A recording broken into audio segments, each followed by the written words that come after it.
ابو ہریرہ ایک کو دیتے، جب وہ سیراب ہو جاتا تو پیالہ لے کر دوسرے کو دیتے، پھر تیسرے کو، اس طرح سب کو انہوں نے پیش کیا اور سب نے پی لیا۔ حتی انتہیت الی النبی صلی اللہ علیہ وسلم، حتیٰ کہ میں نبی علیہ السلام تک پہنچ گیا۔ وقد روی القوم کلہم، جبکہ پوری قوم دودھ پی کر سیراب ہو چکی تھی۔ فاخذ القدح، رسول اللہ صلی اللہ علیہ وسلم نے وہ پیالہ لے لیا، فوضع علی یدہ، اور اپنے دست مبارک پر رکھا، فنظر الی، مجھے دیکھا، فتبسم، اور آپ مسکرائے، فقال، فرمایا، ابا ہر، اے ابو ہریرہ، قلت لبیک یا رسول اللہ، قال بقیت انا وانت، فرمایا کہ میں اور تو باقی بچیں، باقی سب نے پی لیا۔ قلت صدقت یا رسول اللہ، عرض کیا کہ آپ سچ فرما رہے ہیں، سب پی چکے، ہم دونوں باقی بچے ہیں۔ قال اقعد واشرب، فرمایا کہ بیٹھو اور اب تم پیو۔ فقعدت فشربت، میں بیٹھا اور میں نے پینا شروع کر دیا اور خوب پیا۔ فقال اشرب، فرمایا کہ اور پیو۔ فشربت، میں نے اور پیا۔ فما زال یقول اشرب، آپ بار بار مجھے اشرب اشرب کہتے رہے، پیو اور پیو اور پیو۔ حتیٰ قلت، حتیٰ کہ بار بار پی کر میں نے عرض کیا، لا والذی بعثک بالحق ما اجد لہ مسلکا، قسم اس ذات کی جس نے آپ کو دین حق دے کر بھیجا، اب اس دودھ کا مجھے کوئی راستہ نہیں مل رہا، مانا حلق تک سیر ہو چکا ہوں، سیراب ہو چکا ہوں، اور اب یہ اندر داخل ہونے کے لیے کوئی راستہ باقی نہیں بچا، پورا پیٹ بھر چکا اور حلق تک سیراب ہو چکا ہوں۔ قال فارنی، تو آپ نے فرمایا مجھے دکھاؤ پیالہ۔ فاعطیت القدح، پھر وہ پیالہ میں نے نبی علیہ السلام کو دے دیا۔ فحمد اللہ وسمى وشرب الفضلۃ، آپ نے اللہ کی حمد بیان کی، الحمدللہ کہا اور بسم اللہ کہا، اور ہم سب کا بچا ہوا دودھ آپ نے پیا۔ شارب الفضل، ہم سب کا بچا ہوا دودھ آپ نے پیا۔ الحمدللہ اور بسم اللہ کیوں پڑھی؟ الحمدللہ اس لیے کہ اس وقت بھوک عام تھی اور اللہ تعالیٰ نے وہ دودھ جو آپ کو تحفہ دیا گیا تھا اس میں برکت ڈال دی، اور سارے اصحاب صفہ سیراب ہو گئے۔ ان کی سرابی پر آپ نے اللہ کا شکر ادا کیا۔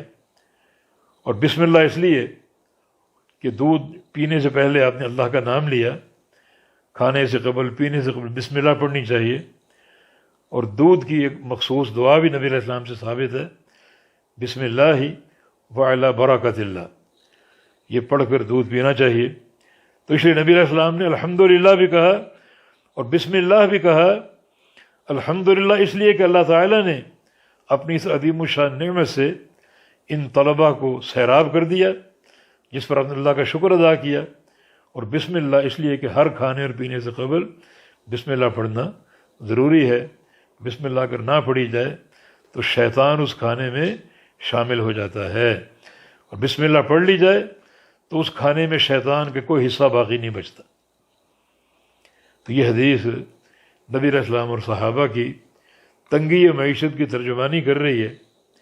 یہاں صرف ایک تھوڑا سا اشکال سامنے آ رہا ہے، اب جو ابو ہریرہ نے کہا کہ اتنا پی چکا ہوں کہ اب کوئی گنجائش باقی نہیں بچی، مانا پیٹ بھر گیا اور حلق تک سیراب ہو گیا، اور اب ایک گھونٹ اندر داخل ہونے کی جگہ نہیں بچی، تو اتنا کھانا اور پینا جائز ہے؟ جبکہ نبی علیہ السلام کی حدیث ہے، یکفی ابن آدم لقیمات، ابن آدم کو چند لقمے ہی کافی ہوتے ہیں، یقمن صلبہ، جو اس کی کمر کو سیدھا رکھ سکیں۔ تو چند لقمے ابن آدم کو کھانے چاہیے تاکہ ایک روح اور بدن کا رشتہ قائم رہے، اور چند لقمے اس کی کمر کو سیدھا رکھیں۔ اور اگر کبھی زیادہ کھانے کی ضرورت محسوس ہو، فَإِنْ كَانَ لَا مَحَالَةَ، اگر لا محالہ کھانا ہی پڑے تو اتنا کھاؤ کہ فَثُلُثٌ لِطَعَامِهِ وَثُلُثٌ لِشَرَابِهِ وَثُلُثٌ لِنَفَسِهِ، ایک تہائی حصہ کھانے کا رکھو، ایک تہائی پینے کا رکھو، اور ایک تہائی سانس کی آمد و رفت کے لیے چھوڑ دو۔ یہ مسند احمد میں یہ حدیث ہے۔ تو ابو ہریرہ تو فرما رہے ہیں کہ اتنا مجھے اللہ کے نبی نے پہلا دیا کہ مزید گنجائش باقی نہ بچی، اور پوری طرح سیراب ہو گیا، حتیٰ کہ ایک گھونٹ کی بھی کوئی گزرگاہ باقی نہیں تھی میرے پیٹ میں، تو تطبیق یہ ہے کہ یہ جو عام معمول کا کھانا اس طرح ہونا چاہیے، چند لقمے ہوں، چند کھجوریں ہوں، یا پھر اگر زیادہ سے زیادہ بندہ کھائے تو 1/3 پیٹ کا حصہ اس کا کھانے سے بھرے اور باقی پانی وغیرہ اور سانس کے لیے چھوڑ دے۔ لیکن کبھی شاذ و نادر ایسا کوئی موقع بن جائے کہ انسان خوب پیٹ بھر کر سیراب ہو کر کھائے اور پیے، تو اس کا جواز اس حدیث سے نکلتا ہے۔ امام الانبیاء کے سامنے نبی علیہ السلام کے بار بار فرمانے پر ابو ہریرہ نے بار بار دودھ پیا، تو مانا یہاں تک بھی کبھی کبھی کھا لینا چاہیے، اتنا بھی کبھی کبھی پی لینا چاہیے کہ انسان مکمل سیراب ہو جائے اور مکمل طور پہ اس کا پیٹ جو ہے وہ بھر جائے۔